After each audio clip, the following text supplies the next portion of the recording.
Hello everyone, मैं doctor Tanuja कुमारी आप सभी का स्वागत अपने यूट्यूब चैनल में करती हूँ। पिछले वीडियो में मैंने बाबर के आक्रमण के समय भारत की राजनीतिक स्थिति किस प्रकार की रही थी इस संदर्भ में कुछ राज्यों पर चर्चा की थी, जिसमें हमने यह देखा था कि अधिकांश राज्यों की स्थिति अच्छी नहीं थी और यही कारण है कि बाबर ने भारत पर आक्रमण करने का निर्णय लिया था। सच तो यह है कि बाबर के आक्रमण के समय भारत की राजनीतिक स्थिति केंद्रीय सत्ता की अनुपस्थिति में एक दयनीय और खराब स्थिति में पहुंच गई थी। पूरा भारतवर्ष छोटे छोटे राज्यों में विभाजित हो चुका था, जो आपस में ही युद्ध करते रहते थे। इनमें किसी भी प्रकार के राष्ट्रीय एकता की भावना का अभाव था।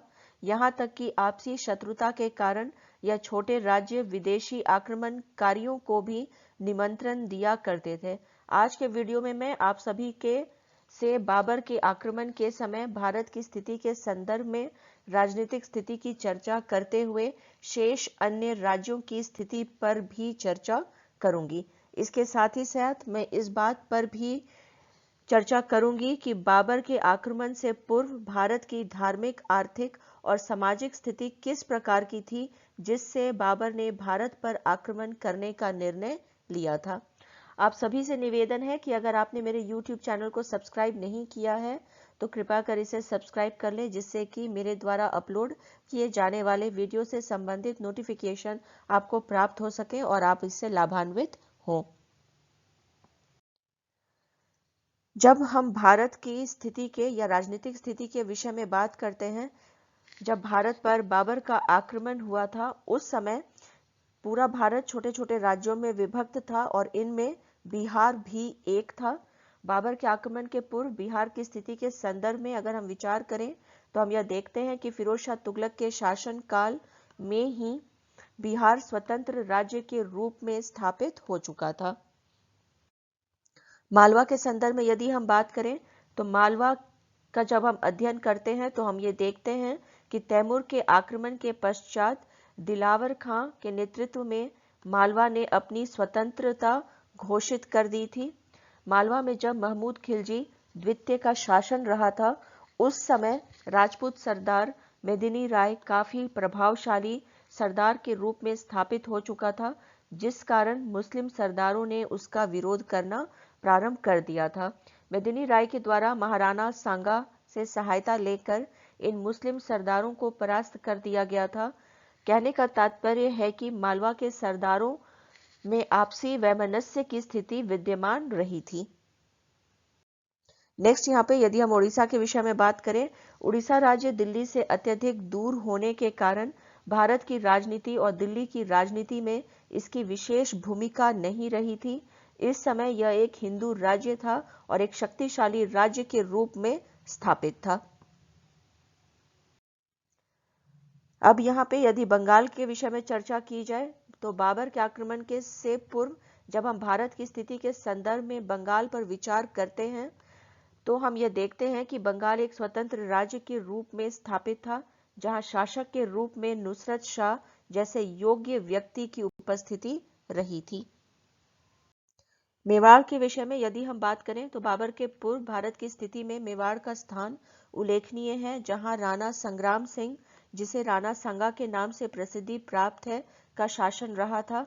राणा सांगा के द्वारा मालवा के कई भागों पर अधिकार कर लिया गया था। राणा सांगा ने गुजरात के शासक को भी परास्त कर दिया था। वास्तव में राणा सांगा एक हिंदू राज्य स्थापित करना चाहता था। नेक्स्ट यहाँ पे यदि हम बहमनी राज्य के संदर्भ में बात करें तो बाबर के आक्रमण के पूर्व बहमनी राज्य अपनी प्रतिष्ठा खो चुका था। विजयनगर के शासक कृष्णदेव राय का प्रभाव इस क्षेत्र में स्पष्ट रूप से दिखाई दे रहा था। विजयनगर के हिंदू शासकों के निरंतर प्रहार से बहमनी साम्राज्य शक्ति क्षीण हो गई थी और विशाल साम्राज्य विघटित होकर 5 खंडों में बंट गया था, जिसमें बरार में इमाद शाही राजवंश, अहमदनगर में निजाम शाही वंश, बीजापुर में आदिल शाही राजवंश, गोलकुंडा में कुतुब शाही राजवंश और बीदर में बरीद शाही राजवंश उस समय स्थापित हो गए थे। इन राज्यों के बीच पारस्परिक शत्रुता थी और वो एक दूसरे के राज्य में लूटपाट भी किया करते थे। खानदेश के विषय में यदि बात की जाए तो बाबर के आक्रमण के समय महमूद प्रथम यहाँ के शासक थे। खानदेश एक छोटा सा राज्य था, किंतु यह एक समृद्ध राज्य की श्रेणी में आता था। विजयनगर के विषय में यदि चर्चा की जाए तो बाबर के आक्रमण से पूर्व अगर हम विजयनगर की स्थिति को देखें तो उस समय वहां के योग्य शासक कृष्णदेव राय उपस्थित थे, जिनकी तुलना इतिहासकारों ने भारत के महान शासकों हर्षवर्धन, चंद्रगुप्त, विक्रमादित्य और अशोक से की है। बाबर ने स्वयं विजयनगर के बारे में लिखा है कि राज्य एवं सैनिक दृष्टि से काफी राजकुमारों में विजयनगर का राजा सर्वाधिक महत्वपूर्ण है। पुर्तगाल के विषय में यहाँ पे यदि हम बात करें, बाबर के आक्रमण के पूर्व अगर हम भारत में पुर्तगालियों की शक्ति को देखें तो उनके द्वारा गोवा पर अधिकार कर लिया गया था तथा इनके कारण भारत के पश्चिमी समुद्री तट के राजनीतिक एवं व्यापारिक गतिविधियां प्रभावित हुई थीं। चौहान राजवंश भी इस समय हम कह सकते हैं कि एक महत्वपूर्ण स्थिति में रहा था। अजमेर और सांबर चौहान वंश के प्रमुख केंद्र थे, लेकिन 16वीं शताब्दी के प्रारंभ में ही चौहान राजवंश की स्थिति दयनीय हो चुकी थी तथा इसका राज्य हारोटी प्रदेश तक सीमित हो गया था। कछवाहा राजवंश के विषय में यदि बात की जाए, बाबर के आक्रमण के समय आमेर राज्य का शासक कछवाहा राजवंश का पृथ्वीराज था, जिसने खानवा के युद्ध में राणा सांगा की तरफ से युद्ध लड़ा था। बीकानेर की यदि हम चर्चा करें तो बाबर के आक्रमण के समय बीकानेर का शासक लूणकरण था, जो एक शक्तिशाली राजा था। मारवाड़ की राजधानी जोधपुर के नाम पर इसे जोधपुर राज्य भी कहा जाता है और बाबर के आक्रमण के समय यहाँ के राजा राव गंगा थे। इब्राहिम लोदी के शासनकाल में जौनपुर के अफगान सामंतों ने मरफ फार्मूली और नासिर खान लोहानी के नेतृत्व में विद्रोह करते हुए जौनपुर को एक स्वतंत्र राज्य के रूप में स्थापित कर लिया था। बाबर के आक्रमण के समय यदि हम सामाजिक स्थिति के विषय में चर्चा करें तो हम यह देखते हैं कि भारत में हिंदू और मुसलमान के रूप में दो वर्ग उपस्थित रहे थे। सामाजिक व्यवस्था में जाति और वर्ण व्यवस्था उपस्थित रही थी। अधिकांश व्यवसाय जाति विशेष के द्वारा ही किए जाते थे। हिंदू धर्म को इस्लाम धर्म से सुरक्षित रखने के लिए समाज में सामाजिक नियम काफी कठोर बना दिए गए थे। समाज में सबसे महत्वपूर्ण ब्राह्मण वर्ग था, जिसके द्वारा धार्मिक और सामाजिक अनुष्ठानों को संपन्न किया जाता था। समाज में क्षत्रियों का काफी महत्वपूर्ण स्थान था। समाज में वैश्य वर्ग अपनी आर्थिक स्थिति के कारण एक प्रतिष्ठित वर्ग के रूप में उपस्थित था।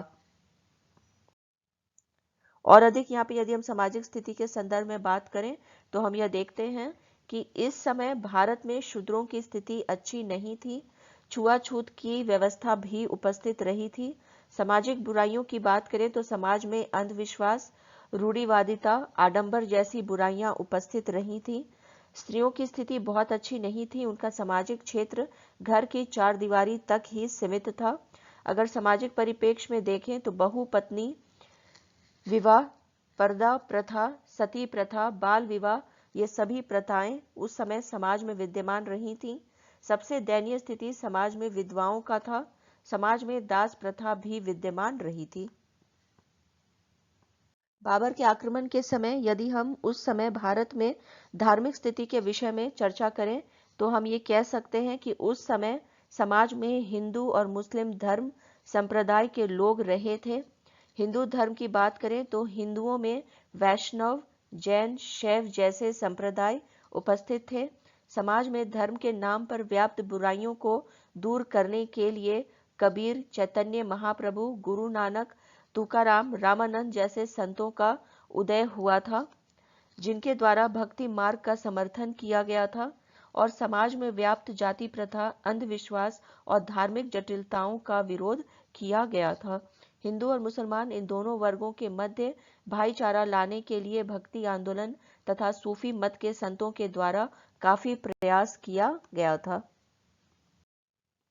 नेक्स्ट यहाँ पे यदि हम आर्थिक स्थिति के विषय में बात करें तो हम यह देखते हैं कि बाबर के आक्रमण के पूर्व भारत की आर्थिक स्थिति पर यदि विचार की जाए तो समाज में धनी वर्ग, मध्यम वर्ग और निर्धन वर्ग उपस्थित थे। अगर हम धनी वर्ग की विषय में बात करें तो इसमें शासक वर्ग, सामंत, पदाधिकारी और व्यापारी लोग शामिल थे। अगर हम मध्यम वर्ग के विषय में बात करते हैं तो इसमें छोटे छोटे आमिर, सामंत और व्यापारी थे। अगर हम निम्न वर्ग या निर्धन वर्ग की बात करें तो इसमें शिल्पी, श्रमिक, कृषक वर्ग और सैनिक थे। भारत की आर्थिक स्थिति बाबर के आक्रमण से पूर्व काफी समृद्ध रही थी।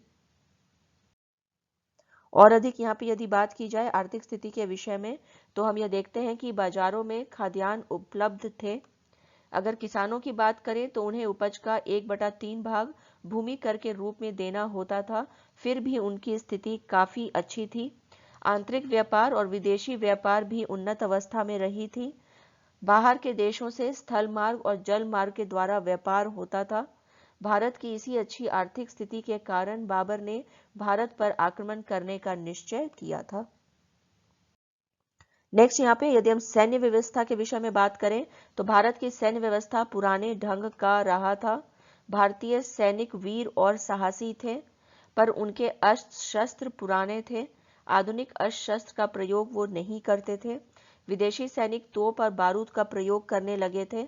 मुसलमानों ने भी तोप और बारूद का प्रयोग अपना लिया था। भारत की सैन्य व्यवस्था ने भी बाबर को भारत पर आक्रमण करने के लिए प्रेरित किया था।